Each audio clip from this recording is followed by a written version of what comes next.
Nandiyan ba kayo? Wala ng Ang Aurora hirap naman ng week 2 ng Aurora. Grabe naman. Ano ba namang schedule Ang yan? hirap ng week 3. Sa week 3 na babawi ang Aurora, guys. Kasi sa week 2, ang kalaban nila is PLPH and Oneg PH. Walang kahirap-hirap. Kaya-kaya. Pero babawi na lang sa next week. Tama ka naman doon. Parang ang hirap nga ng buhay ng Ang Aurora. hirap naman ng week 2 ng Aurora. Grabe naman. Ano ba namang schedule yan? Ang hirap ng pasok ng September sa kanila Oo, next bakit week. naman? Bali, ang first 3 matches nila, Falcon, TLPH, Oneg. Yung top 3. Nananadya ata. Nandiyan ba kayo?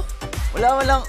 O ano, the top 3 teams. Oh, grabe naman. Ang sakit sa ulo noon.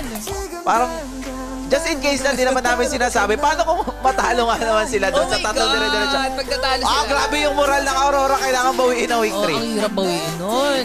Ako, para sa akin, at least manalo ka lang ng isa sa week 1 or week 2. Pag wala, ang hirap hilahin ng mga players. Lalo na, ang hirap pag ang pahabol mo dapat padulo. Ang